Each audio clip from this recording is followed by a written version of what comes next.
Today, let's analyze why the joint delegation of Arab and Islamic countries' foreign ministers visited China.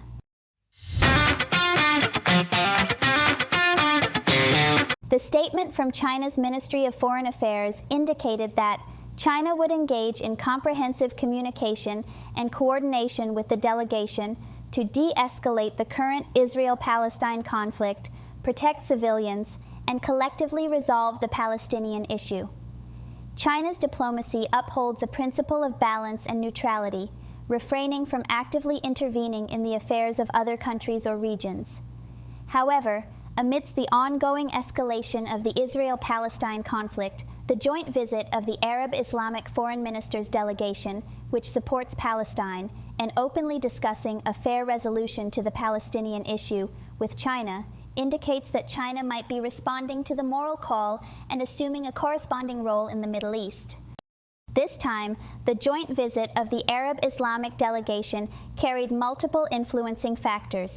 Firstly, with Israel's aggressive incursion into the Gaza Strip, discontent within the Islamic world towards Israel has been steadily growing, particularly after Israel's complete occupation of the northern part of Gaza. It unilaterally declared an indefinite comprehensive security responsibility over Gaza. What does indefinite comprehensive security responsibility mean? In essence, it implies permanent occupation, leading to a new perception of Israel's warfare approach within the Middle East. The current issue is no longer just about whether Gaza can be preserved, it's also about whether Palestine can establish itself as a nation. Under Israel's forceful expansion, the entire Middle East now perceives a threat emanating from Israel. However, perceiving the threat and effectively addressing it are two separate matters. The weakness of Arab countries in the Middle East is evident. Under Western policies, they have long been characterized by mutual hostility, rendering various factions fragmented. Following the same old path may result in the United States intervening and causing internal discord among Arab nations, ultimately leading to inaction. However, this time is different. On November 11th, a special summit of Arab Islamic leaders took place in Riyadh, the capital of Saudi Arabia. The sole agenda of the meeting was to discuss the Israel-Palestine situation. This summit had two major highlights. First, it marked the first visit by an Iranian president to Saudi Arabia in over a decade, specifically for the summit in the Saudi capital. Second, there was a joint proposal outlining conditions for normalizing relations with Israel, emphasizing the necessity of relinquishing the occupation of Palestinian land for the independent establishment of a Palestinian state. Iran and Saudi Arabia represent the two major powers in the Middle East. Their recent handshake and collaborative discussions among other Middle Eastern countries to collectively counterbalance Israel reflect the collective stance of Arab countries in the Middle East towards Israel.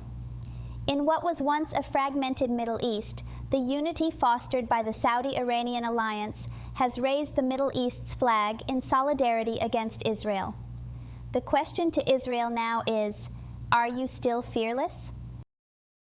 Of course, Israel enjoys backing from the United States, which maintains absolute influence in the Middle East. For the recently unified Middle East, finding a force to counterbalance the United States becomes crucial. The choices boil down to two, Russia or China. While Russia traditionally played a role in the Middle East and had shown interest in the region, its current preoccupations make its re-engagement there unlikely. Hence, China stands as the optimal and sole choice. Moreover, the Middle East's significant reconciliation brought about by the Saudi-Iranian diplomatic relationship is itself a result of China's intermediary role. Various Arab factions have developed a considerable level of trust in China due to this. Therefore, the first significant move following the Arab Islamic Leaders Summit was the joint visit of the Arab Islamic Foreign Ministers delegation to China. For China, originally maintaining a stance of neutrality in its diplomatic policy, its relative detachment from the Middle East was evident. China's willingness to engage in conflicts within the Middle East was not very strong. However, the current situation has evolved. With the intensification of the U.S.-China rivalry in recent years, the confrontation between the two countries is no longer limited to the Taiwan Strait. It now encompasses key regions such as the Middle East. These regions have become crucial arenas for competition and maneuvering between China and the United States. Consequently, China finds it challenging to remain disengaged.